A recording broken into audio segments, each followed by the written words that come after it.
Hello guys, welcome ঘরোয়া homemade recipe চ্যানেলটিতে। তো চলো তোমাদের সাথে আজকে ভাপা ইলিশের রেসিপি শেয়ার করি আমি কিভাবে বাড়িতে রান্না করি।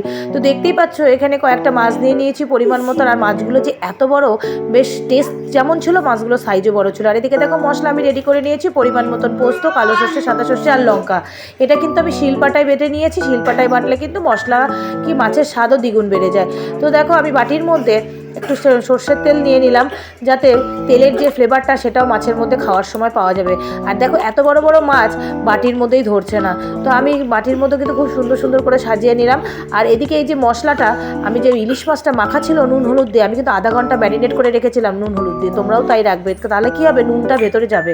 তো ওই নুন হলুদে যে জলটা ছিল তার মধ্যে আমি মশলাটা ঢেলে দিলাম, দিয়ে সামান্য আর পরিমাণ মতন আর কি লবণ আর একটু হলুদ দিয়ে দিলাম, দিয়ে আর একটু তেল দিয়ে আমি এটাকে বেশ সুন্দর করে ফেটিয়ে নেবো, মানে মাখিয়ে নেবো আর কি। দিয়ে তারপরে টিফিন বাটির মধ্যে আমি ঢেলে দেবো আমার প্রয়োজন মতন ঝোল দিয়ে। তো তোমরা যে যেভাবে খাবে সেভাবেই দেবে, মশলার পরিমাণও তাই দেবে, ঝোলের পরিমাণও তাই দেবে। আমার পরিমাণ যেটুকু ছিল আমি সেভাবেই করেছি। তো দেখতে পাচ্ছ আমি এখানে মশলা ধোয়া জলটাও দিয়ে দিলাম, দিয়ে এভাবে ভালো করে হাত দিয়ে নাড়িয়ে চাড়িয়ে নিচ্ছি, যাতে মশলাটা কোনো জায়গায় গোটা গোটা না থাকে আর বাটির মধ্যে ভাপানোর সময় তলায় লেগে না যায়।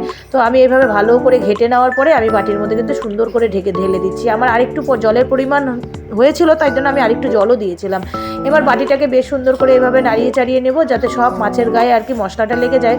তারপরে আমি এখানে আর তার ওপরে আরেকটু তেল দিয়ে একটু কয়েকটা চেরা কাঁচা লঙ্কা দিয়ে আমি কিন্তু কড়াইয়ের মধ্যে ভাপিয়ে নেব। এরকম টেস্ট আর অপূর্ব স্বাদের এরকম ইলিশ মাছ, এইরকম রান্না তোমরা যদি বাড়িতে একবার এইভাবে খেয়ে দেখো রেসিপিটি ফলো করে, তাহলে আশা করি মুখে লেগে থাকবে তোমাদের। অন্য কোনোভাবে আর ইলিশ মাছ খেতে ইচ্ছা করবে। আর এটা খাওয়া তো কোনো ক্ষতি নেই, ভাপা ইলিশ। হ্যাঁ, একটু সর্ষে আর পোস্ত লাগছে বটে, কিন্তু পোস্তটাই বেশি করে দেওয়া আছে আমার এখানে, তাই জন্য অতটা ক্ষতি হবে না।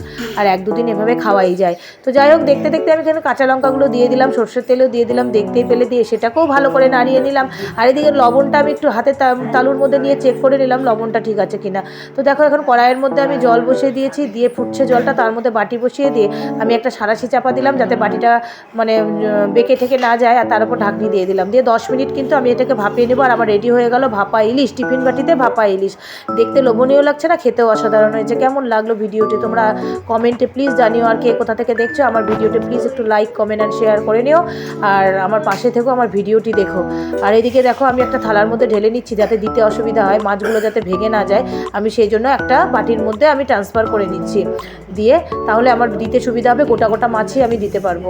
তো আজ এইটুকুই, আবার আসছি নেক্সট কোনো ভিডিও নিয়ে। ততক্ষণের মতন আমার চ্যানেলটিকে প্লিজ ফলো অ্যান্ড সাবস্ক্রাইব করে দিও। আর আমার কমেন্টে বলতে থাকো তোমরা কী ধরনের রান্না দেখতে চাও, আর তোমাদের রান্নার আমার ভিডিওটি কেমন লাগলো, রান্নার রেসিপিগুলো তোমাদের কেমন লাগে। আর দেখো আমি কি সুন্দর ভাত দিয়ে খাওয়ার জন্য আমি এদিকে রেডি করে নিচ্ছি এক হাতা ভাত। তো আজকের মতন এটুকুই, টাটা বাই।